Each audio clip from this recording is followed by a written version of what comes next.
Sarah Van Holm.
Go ahead and have you raise your right hand. Do you swear or affirm any testimony you're about to give in the matter now pending before the court is the truth, the whole truth, and nothing but the truth, so help you God? I do. All right, and if you want to start just by introducing yourself to the jury, I'll have you spell your last name for the court reporter. Yes, my name is Sarah with an H, and last name is Van Holm. That's 2 words, Vanholm. All right, and tell us about your occupation. So I am a firearms examiner with the Georgia Bureau of Investigation. Okay, and how long have you been at the GBI? Since July of 2017, so about 8.5 years. All right, and talk us through kind of your educational background and training that's led you to this position. So I have a bachelor's degree in biology from the University of North Georgia. Prior to being employed with the GBI, I was an operations manager for a small firearms manufacturing company. I was a certified firearms instructor, and I was also a sponsored competitive shooter. Upon being employed with the GBI, I completed a 14-month training program to become a firearms examiner, and then that was followed by 7 months of supervised casework. I have been certified as an armor for multiple firearms manufacturers. I have attended multiple conferences and conventions that are firearms and firearms examiner related. And I also a member and have just been certified as a firearms examiner through the Association of Firearm and Tool Mark Examiners. Okay, and as a firearms examiner at the GBI, what does your job generally look like? So primarily we determine if a bullet or a cartridge case was fired from a particular firearm or not.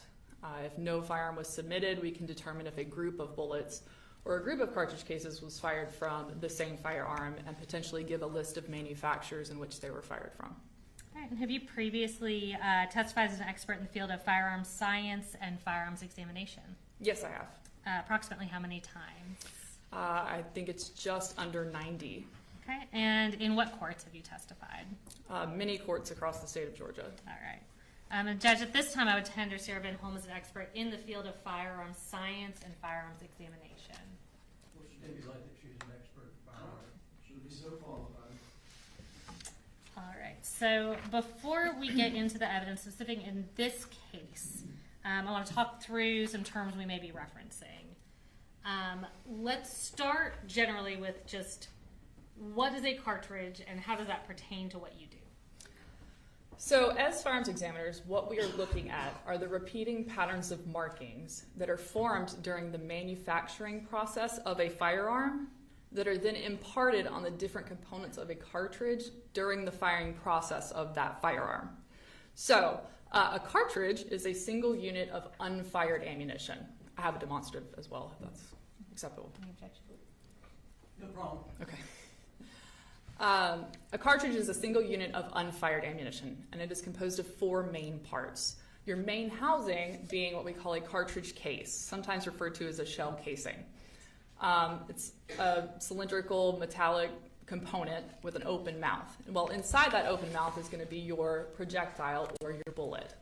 Inside of that cartridge case is going to be your gunpowder, and then on the base of that cartridge case is going to be what's called a primer. Kind of looks like a button.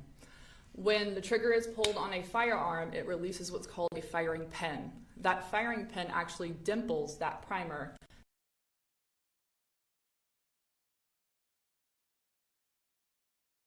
Creates a rapid gas expansion or a combustion.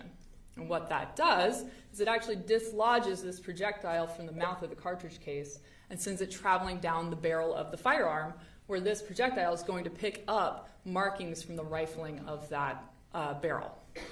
Well, because of equal and opposite reactions, as it's pushing this bullet down the barrel of the firearm, this cartridge case is also slamming into the bolt or breech face of the firearm, expanding slightly inside the chamber of the firearm, and then depending on what type of firearm it is, it's being extracted and kicked out of the firearm as well. So all of these interactions with the gun are what we are able to look at as firearms examiners to compare and determine if that cartridge case or that projectile was fired from a particular firearm or not. Thank you so much.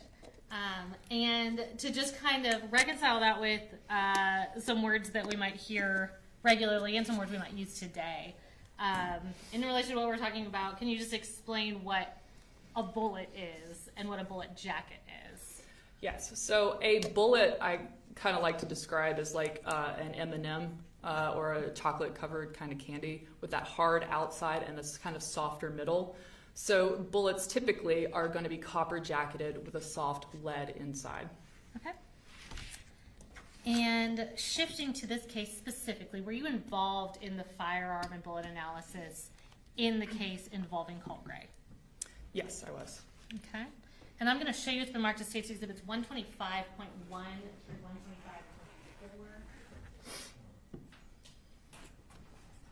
And can you just review these, identify them, tell us what they are and if they're fair and accurate copies of those?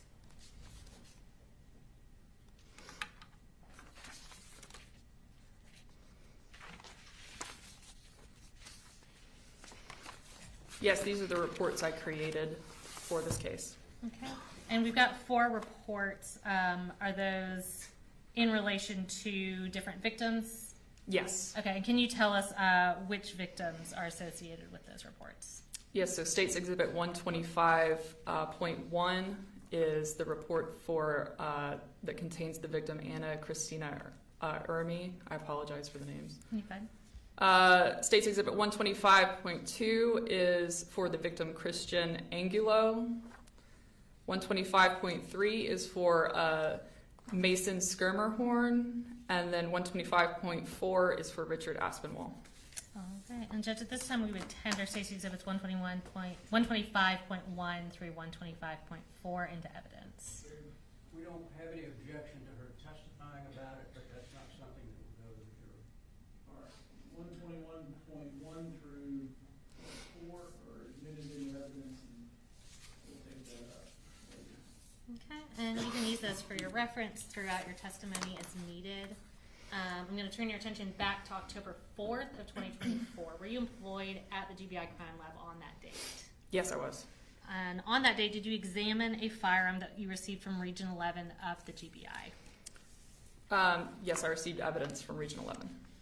Okay. And when was that firearm received by the crime lab from Region 11? The firearm was received on September 11th, 2024. And who requested examination? GBI Region 11. Okay. Did you also receive magazines, cartridges, cartridge cases, bullet fragments, and bullet jacket fragments, all in relation to this case? Yes, I did. Okay. And what sort of examination was requested? So it was requested that I look at the projectiles from the autopsies and the cartridge cases I received and determine if the firearm I received fired them. Okay. And were the different bullets and bullet jacket fragments associated with specific victims in this case? The projectiles were, yes. Thank you. And so I'm going to show you what's been marked as State's Exhibits 197, 198, and 199.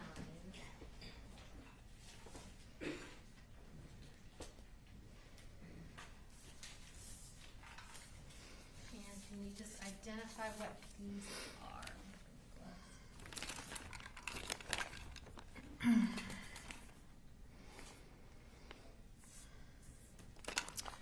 State's Exhibit 197 are the autopsy projectiles from Mason's skirmer horn. State's Exhibit 198 are the autopsy projectiles from Richard Aspinwall. And State's Exhibit 199 are the projectiles from autopsy from Christian Angula. Okay, and are these all some of the fragments that were provided to you to examine in this case? Yes. All right, and do they include ones that you were able to compare to the gun? Some of them were, yes. Okay, and do they appear to be in the same condition as when they were tested? Yes, they do. Are your initials also on boxes containing the evidence? Yes, they are, as well as the seal. Okay, and so Judge, at this time, we are going to tender States 197 recovered from Mason, 198 recovered from Coach Aspinwall, and 199 recovered from Christian. No objection. All right, 197, Kate. All right, so what did you do with the evidence once you received it? So when I received the evidence, I sorted the evidence based on what we call class characteristics, and those are going to be characteristics that are indicative of the design of the firearm. So we want to make sure that the evidence is agreeing with the firearm that we've received.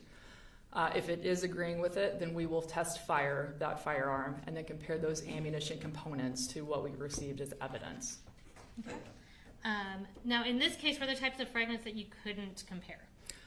Yes, there were some fragments we could not compare. Okay, and what would be some reasons that you wouldn't be able to do that? So when a projectile hits an object, it can break into different pieces.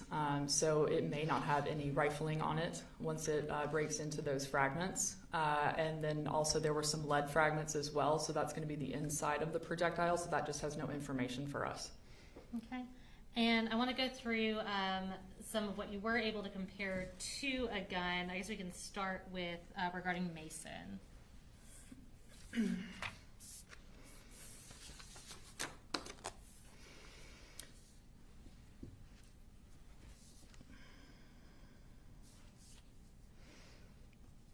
Yes, for Mason, I was able to compare a .223 bullet and bullet jacket fragment, and that was it.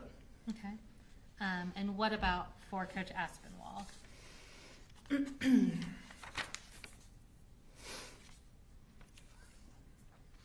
Coach Aspinwall was a .223 bullet and bullet jacket fragment and an additional .223 projectile bullet.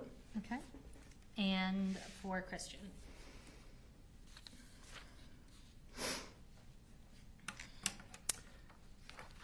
Christian was a .223 projectile.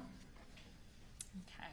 Now I'm going to have you retrieve what's previously been tendered instead of this as States Exhibit 118. If you want to step down and come get this.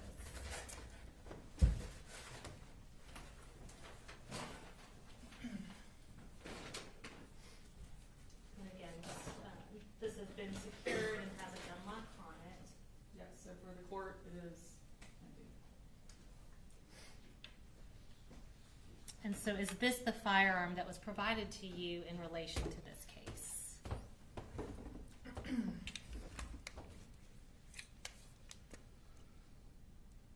Yes. Okay. And tell us what you're checking to see about that. I am checking for my initials and also the serial number as well. Okay. Is this also the firearm that matched the bullets and fragments that you tested that you previously referenced? Yes. Okay. And can you read the serial number on that firearm just for the record? I know the lighting in here is not the best. Yes, it's 20 L as in Lima 185839. Okay. And what kind of gun is this? This is an AR-15 style semi-automatic rifle. Okay. And talk to us a little bit about the characteristics of this weapon. So characteristically, this is again, a semi-automatic, but it's a rotating bolt gas impingement type firearm. Okay. And approximately how much would this kind of weapon cost? This brand is probably going to be, I mean, obviously there's factors, but it's going to be around probably $1,000. Okay. What's the trigger weight of this firearm? So I did perform trigger pulls on this firearm. We take 3 trigger pulls and then take an average of those, and it was 7.25. Okay, and for Pounds. someone who might not know what that means, can you explain what that is? Yeah, 7.25 pounds, which is essentially the amount of force it takes for this firearm to discharge when pulling the trigger. Okay, and can you give us kind of something of an analogous weight to sort of quantify what that would feel like? Yeah, so like a gallon of milk is about 8 pounds. Okay. And is that a typical trigger pull for this type of gun? It's not abnormal. Okay. You testified this was a semi-automatic rifle. Can you explain what that means? Yeah, so semi-automatic essentially means this firearm will fire 1 cartridge per pull of the trigger. So when this trigger is pulled, a projectile will travel down the barrel of the firearm. That bolt will cycle, which means that it will move rearward. When that bolt moves rearward, it's actually going to extract a cartridge case from the chamber of this firearm and eject that cartridge case from the firearm. Well, as that bolt moves back forward, it's going to load another cartridge into the chamber, at which case it's ready to be fired again. So 1 trigger pull is 1 cartridge fired. Okay. And so we've had several magazines tendered into evidence. I won't grab one right now, but can you explain what a magazine is? Yes, a magazine is where the cartridges are stored inside the firearm before it is fired. Okay. And I'm going to grab what's been marked as State's Exhibit 119 and put into evidence. This is 119, and I'll provide this to you. So can you explain to us, if somebody has multiple magazines with this kind of firearm, can you explain how they would change out those magazines? Yes, so this is the magazine well of this firearm. You would just insert this magazine into the magazine well, and to remove the magazine, you just press the magazine release button on the side here and pull the magazine out. Okay, so is that a pretty quick process to be able to do if someone knows how to do it? If you know how to do it, yes. Was there also a bore sight on the gun when you examined it? There was not a bore sight on the gun, no. Okay, can you tell us what a bore sight is? A bore sight is typically it's a device that kind of looks like a cartridge. You typically load it into the chamber of the firearm, or it's on the muzzle of the firearm, but it assists you in sighting in your firearm roughly, so that you do not have to go to the range and shoot with actual ammo. You can do it somewhere else without firing it. Okay. And I want to talk about a few specific cartridges. So if you want to if there's somewhere you feel comfortable setting that up there, we can return it to the box. Thank you. I'm going to show you what's been previously marked as State's Exhibit 120 and tendered into evidence.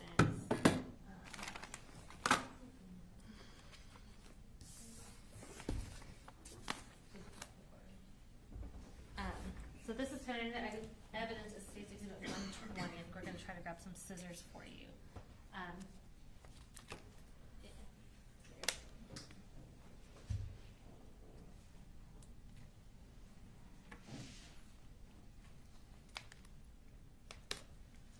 And just to refresh the jury's recollection, could you tell us what that is and where it was recovered from based on the evidence bag? So this is a .223 cartridge recovered from the chamber of the firearm. Okay.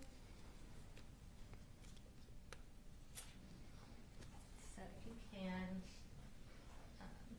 we'll move that from its evidence bag just so you can show the jury while we're talking about it.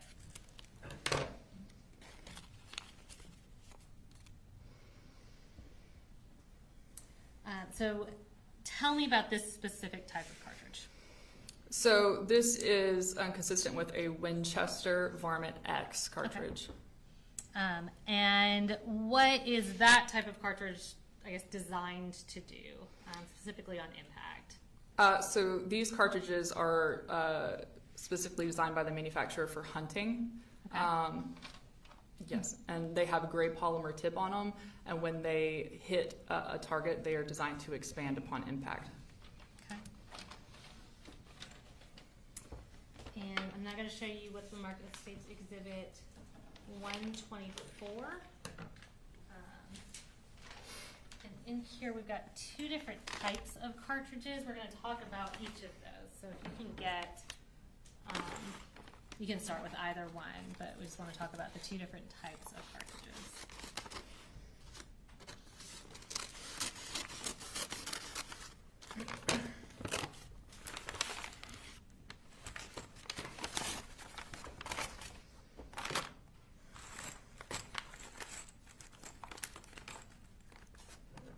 Sorry, there's a lot of layers going on there.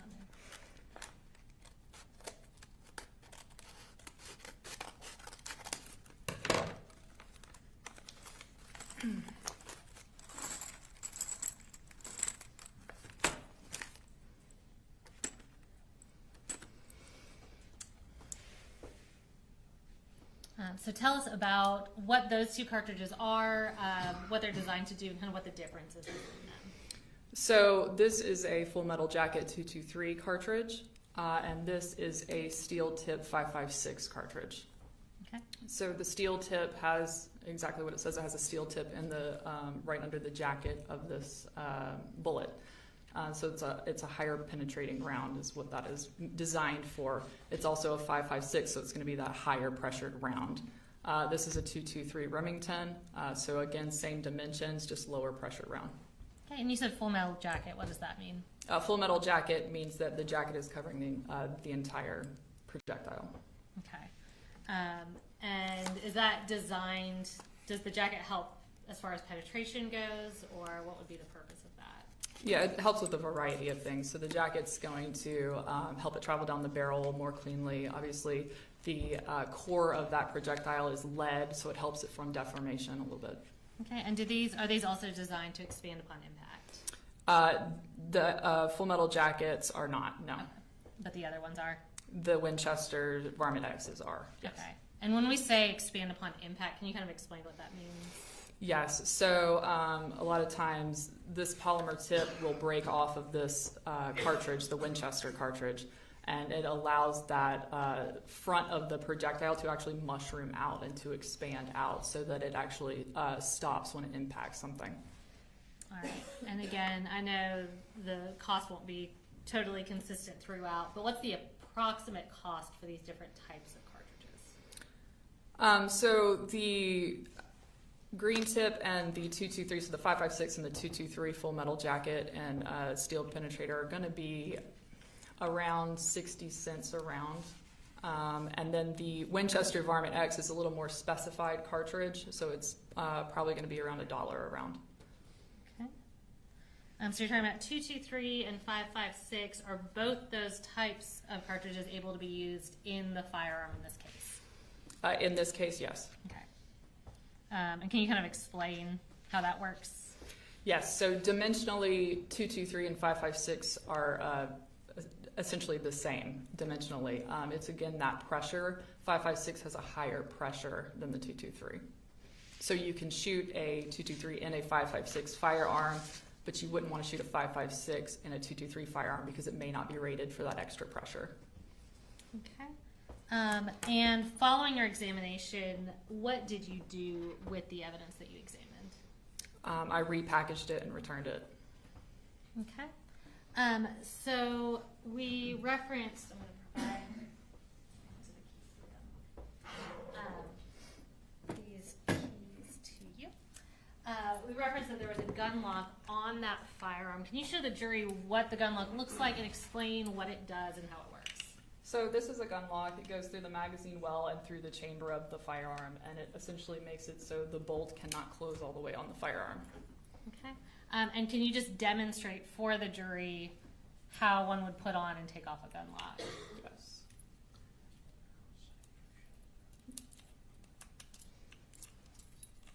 Yes. So essentially you take one end and you feed it through the chamber or the magazine well and through the chamber, and then you would just lock it on the end. Okay, so it's kind of just like putting a lock on a locker. I do not have any further questions for you, Mr. Cross.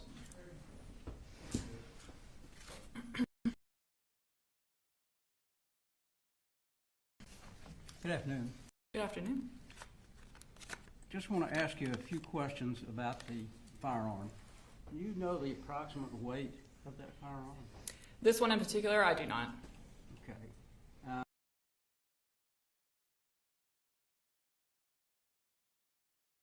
Gun fired.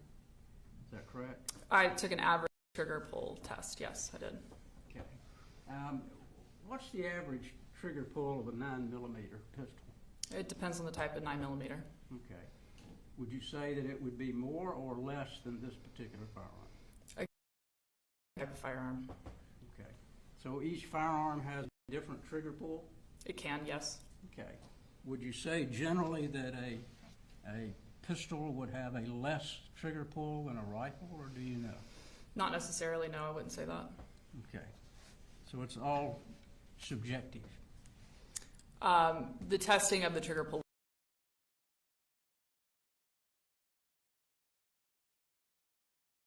I took a trigger gauge and actually tested the 3 trigger pulls on that and then averaged it. So no, that was not subjective. Well, does a 9mm, would it act very similar to the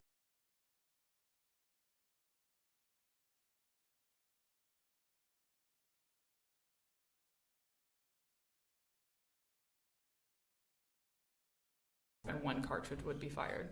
Okay, well, let's just say a Glock 9mm. You're familiar with those? I am. Does it have the same function that this rifle would have? It is a semi-automatic pistol. Okay. So they would function similarly? Or not? They have different ways of operating. This is a rotating bolt gas, direct gas impingement rifle, so the way it actually operates is differently, but as far as being a semi-automatic, they are both semi-automatics. Okay. In other words, you would have to pull the trigger each time you fired it. That is correct.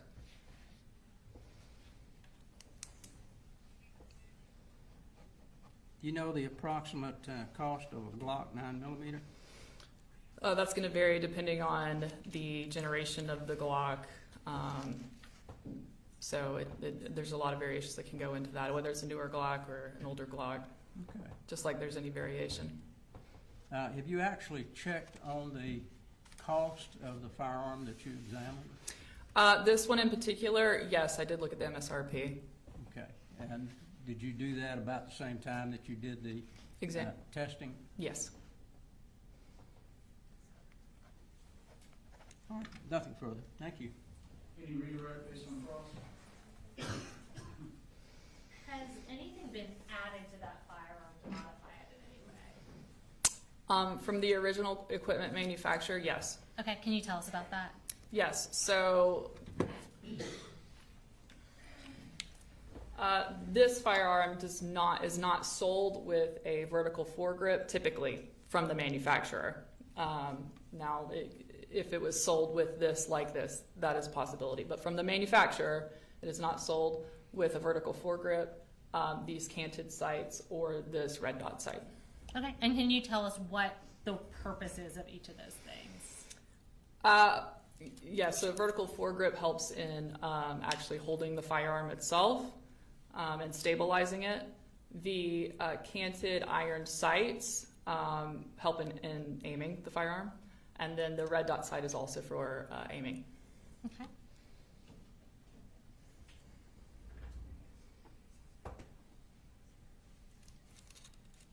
Is there an accessory rail added?